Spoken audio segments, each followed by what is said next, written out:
पूर्वजों को पता था कोरोना जैसे बुरी शक्तियां व्याप्त है, इसलिए उन्होंने एक टूल दे गए थे, शुद्ध और अशुद्ध। हम हिंदुओं को पता है शुद्ध और अशुद्ध क्या है। ये सिर्फ साफ सफाई तक सीमित नहीं है, क्योंकि मणिपुर अब एक केस स्टडी बन चुका है। इस वीडियो में जानेंगे वहाँ इस विषय पर क्या हुआ है। यकीनन किसी समय मणिपुर में आम बोली रही होगी, ये उनकी संस्कृति का अहम भाग होना निश्चित है। क्यों मणिपुर केस स्टडी बन गया है, हमारा ये वीडियो जरूर देखें। भारत का पूर्वोत्तर भाग वहाँ की संस्कृति जंगल परिवेश का है, इसलिए वहाँ पर रहते जातियों को हमेशा चौकस और चौकन्ना रहना पड़ता है, हमेशा जागरूक रहना पड़ता है। ये उनकी जीवन शैली रही है, ये उनकी संस्कृति रही है। संस्कृति का मतलब कल्चर नहीं है। हिंदुइज्म को फॉरेस्ट रिलीजन भी बोला जाता है, क्योंकि इसमें जंगल की गहरी समझ व अंडरस्टैंडिंग है। चलिए चलते हैं मणिपुर।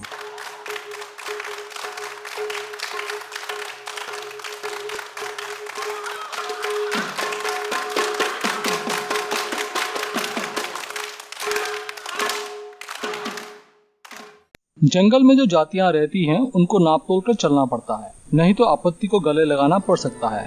जंगल आपको अपने अंदर समावेश कर सकती है, इसलिए मेते जाति के पास अनेकों भगवान हैं। सनातन धर्म में जितने भगवान हैं सब नजर आता है।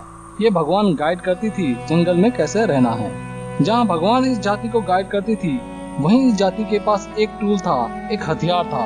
आज कोरोना के समय बस समझाने की जरूरत नहीं इस टूल का इम्पोर्टेंस। ये टूल इस जाति को बुरी शक्तियों से बचाती थी। जिनको मेते जाति के बारे में पता नहीं है, ये बहुसंख्यक जाति है जिसको आप और हम मणिपुरी के नाम से जानते हैं, और ये अपनी पहचान मणिपुरी के नाम से भी करवाते हैं। इतिहास में चलते हैं और जानते हैं इस टूल के बारे में। ये एक बुक है, छपी थी 1888 में, लेखक थे एजे प्रिमरोज। ये बुक तब लिखी गई थी जब बर्मा अंग्रेजों के कब्जे में आ गया था और मणिपुर के रास्ते इनको जाना पड़ता था। उस समय ये बुक ब्रिटिशर्स का गूगल ट्रांसलेट था। हमें ये नहीं बताया जाता है अंग्रेज जो आए थे पूर्वोत्तर भारत में क्रिश्चियनिटी के एजेंट भी थे। ज्यादा जानकारी के लिए हमारा ये वीडियो जरूर देखें। इस बुक में वे लिखते हैं क्लीन डिफाइल का मतलब।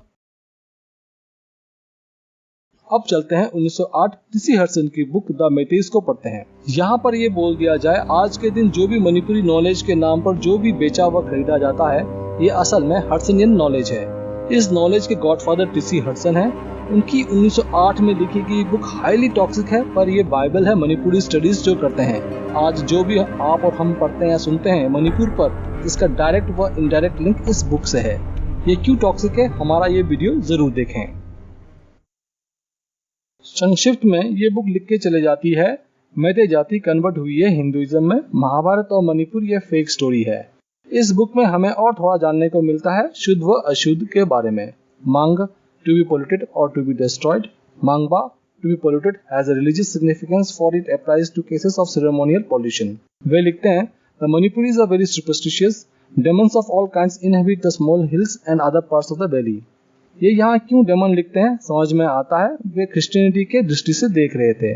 आज हम बोल सकते हैं ये सब भगवान मेते जाति को गाइड करती थी, ये करो और ये ना करो। ये जरूरी भी था उस वातावरण में। थोड़ा और समझते हैं। 1971 में जमा की गई PhD thesis religious developments in Manipur in the 18th and 19th centuries को पढ़ते हैं। लेखक थे एम कीर्ति सिंह। ये पहले मेते थे जिन्होंने पीएचडी व डीलिट की डिग्री प्राप्त किया था। 1992 में इनको पद्मश्री से नवाजा गया है। ये पीएचडी थीसिस 1980 में बुक के फॉर्म में पब्लिश भी किया जाता है। बच्चे के जन्म के समय क्या होता था, डिलीवरी के समय अलग सा रूम या कुटिया नया बनाया जाता, इसको ये बोला जाता।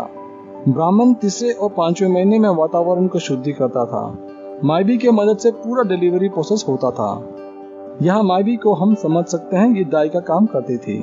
बहुत सारे पुस्तकों में वहाँ हमें पढ़ने को मिलता है, वो जो कुटिया व झोपड़ी बनाया जाता था बच्चे के जन्म के लिए, उसको जला दिया जाता था, क्योंकि वो कुटिया अशुद्ध माना जाता था।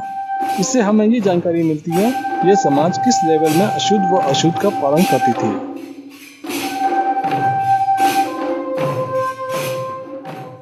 अब हम शुभ और अशुभ पर विष्णुप्रिय मणिपुरी समाज में क्या है चलिए जानते हैं। विष्णुप्रिय मणिपुरी जाति आज मणिपुर, असम, त्रिपुरा, बांग्लादेश, म्यांमार और मेघालय में रहती है। हमारा ये वीडियो जरूर देखें समझने के लिए विष्णुप्रिय मणिपुरी व मणिपुरी के बीच क्या रिश्ता है। संक्षिप्त में ये हिंदू जाति मणिपुरी सॉफ्टवेयर का सब्सक्राइबर है। ये जाति इस कॉलोनियल डिस्क्रिप्शन को नहीं मानती है जिसमें ये बोला जाता है हिंदुइज्म 1800 शताब्दी में आई है।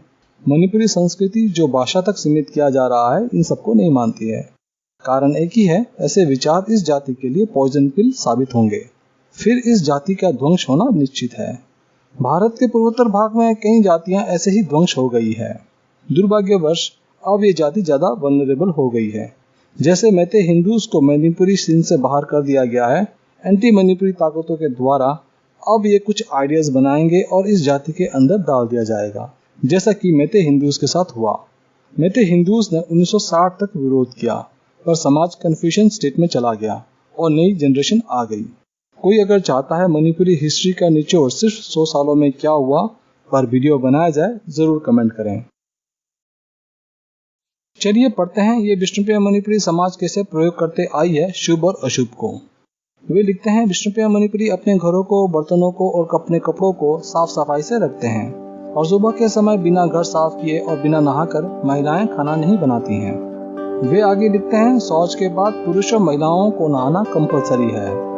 फिर वे ये भी लिखते हैं, दाह संस्कार के समय शव को जलाने जो गए थे उनको घर के अंदर आने से पहले आग और गोबर छूना पड़ता है। हमें इस विष्णुप्रिया मणिपुरी जाति पर ज्यादा और अच्छी जानकारी मिलती है इस पीएचडी थीसिस से, A study of the Hari भक्त विलासा and its relevance to Vishnupriya Manipuri community, लेखक थे कृष्णदास सिन्हा। इसमें वे लिखते हैं कैसे विष्णुप्रिया मणिपुरी समाज हरि भक्ति विलासा नामक स्मृति को पालन करती है। पहला, कैसे सोना है। सर हमेशा पूर्व या दक्षिण दिशा में होना चाहिए। इस रूल को तोड़ने पर बीमारी आएगी। वे लिखते हैं ये रूल विष्णु पुराण से लिया गया है जिसका उल्लेख हरि भक्ति विलासा नामक स्मृति में है। दूसरा, खाना खाते समय पति को पत्नी को टच नहीं करना है और सोच के समय पत्नी को नहीं देखना है, निषेध है। तीसरा, जोर से हंसना, दांत से नाखूनों को काटना, नाखूनों से मिट्टी में लिखना मना है, जिसका लेखक लिखते हैं ये सब हरि भक्ति विलासा नामक स्मृति में लिखा गया है। चौथा, वे बताते हैं पानी कैसे पीना है। पानी बाएं हाथ से नहीं पीना चाहिए। खाना खाते समय पीने का बर्तन बाएं हाथ में कभी नहीं रखना चाहिए।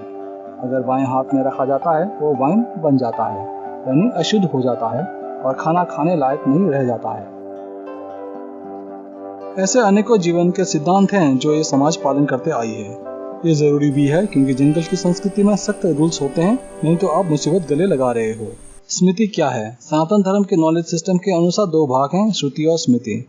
श्रुति औपरेश्य है, इसमें सिर्फ वेद आते हैं, रेस्ट सब स्मृति के अंदर आते हैं, सिंपली मैन-मेड नॉलेज। एग्जाम्पल के तौर पर मणिपुरी लिटरेचर जितने भी हैं ये सब स्मृतिज हैं। इनको चैलेंज, रिफ्यूट, चेंज सब किया जा सकता है। शुद्ध और अशुद्ध पर अंग्रेजों का भी ध्यान जाता है। टी.ई. कॉक्सहेड जो पॉलिटिकल एजेंट थे हिल त्रिपुरा में, अपने एनुअल रिपोर्ट में मणिपुरी समाज का साफ सफाई पर उल्लेख भी करते हैं। वे लिखते हैं, The Manipuris of whom there are numerous families in the state are likewise a healthy race, cleaner in habits than the Tripura, they enjoy a comparative immunity from cutaneous disorders।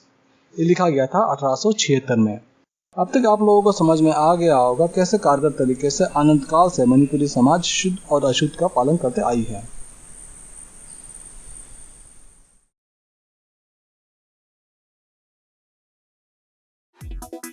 आज कोरोना के समय Manipuri software और कारगर साबित हो रही है, पर आजकल मार्केट में मणिपुरी सॉफ्टवेयर के नाम पर मणिपुरी मेलवेयर बेचा जा रहा है। ये सिस्टम को करप्ट कर देगी, हैंग कर देगी, इनकम्पेटेबल इश्यूज हैं, इसके कोडिंग व डिजाइन में प्रॉब्लम है। पर ओरिजिनल मणिपुरी सॉफ्टवेयर ये ओपन सोर्स सॉफ्टवेयर है, फ्रीली अवेलेबल है, कोई भी डाउनलोड कर सकता है। पर सॉफ्टवेयर का कोडिंग व लेवल जरूर चेक करें। उसके कोडिंग में महाभारत, रामायण, पुराण, अर्जुन, चित्रंगदा होने चाहिए। रासलीला इस सॉफ्टवेयर का मोस्ट ब्रांडेड प्रोडक्ट है। इस मणिपुरी सॉफ्टवेयर के टूल बार में एक टूल है, ये कैंची जैसा काम करती थी। इस टूल को यूज करते हुए अशुद्ध को अपने वर्कस्पेस से हटा देती थी और शुद्ध को काम में लाया जाता था। अब हम समझते हैं कैसे ये जो टूल है, जो संस्कृति का अहम भाग हुआ करता था, यही टूल को हथियार बनाकर हिंदुइज्म के ऊपर प्रहार कर दिया जाएगा। चलिए पढ़ते हैं। All hill people and Europeans, pagan and Christian they considered mangba, मतलब अशुद्ध। Even for a European to touch the plinth of a Meitei house at this time rendered it unclean and demanded a fine and purification। ऐसे view points आपको Manipuri literature में ton के हिसाब से है। इसका साइकोलॉजिकल इम्पैक्ट क्या पड़ता होगा मैते हिंदूज पर, पहाड़ों में रहते जातियों पर, हम समझ सकते हैं। इन इंटेलेक्चुअल नक्सल्स ने दो तरफा झूठ बोला है, एक हिंदू मैते से भी और दूसरा जो पहाड़ों में रहते जातियों से भी। इंटेलेक्चुअल नक्सल्स द्वारा ये एक अहम कारण बताया जाता है कि हिंदुइज्म ने प्लेन वर्सेस हिल को डिवाइड किया। सच तो यह है, क्रिश्चियनिटी ने plane versus hill divide create किया है। चलिए पढ़ते हैं। मांगबा सेंगबा culture was the root cause of division between the Meiteis and the Hill people.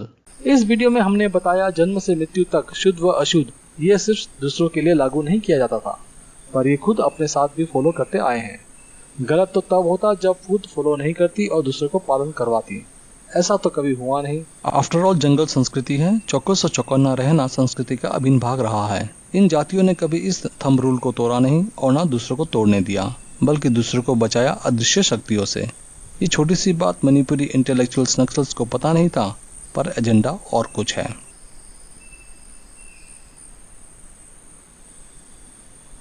इस बुक के लेखक जॉन परात और उनकी पत्नी सरोज नलिनी परात का नाम मणिपुरी मिशनरी स्कॉलरशिप में बहुत बड़ा नाम है। इन दोनों पति और पत्नी के कामों को परात एंड परात बोला जाता है। इस टेक्स्ट में वे अपनी पत्नी की 1980 में लिखी गई बुक को कोट करते हैं, और ये जो बुक इसकी पत्नी ने लिखा था 1980 में, ये असल में पीएचडी थीसिस था जो उन्होंने 1974 में लिखा था। उनकी पत्नी जो एक कन्वर्टेड क्रिश्चियन है, उनकी पीएचडी थीसिस बहुत प्रभावशाली है। 1960 के बाद मणिपुर में इतना प्रभावशाली कार्य हुए हैं कि मणिपुर में सनातन धर्म 1980 आते आते टूट गई थी पूरी तरीके से। नींव समेत सनातन धर्म की पूरी बिल्डिंग को ढहा दिया जाता है। आप जरा सोचिए, हिंदू मैतीस की हालत ऐसी हो गई थी, अपनी सुरक्षा के लिए वैष्णव धर्म रक्षा समिति के नीचे वे संगठित हो जाते हैं।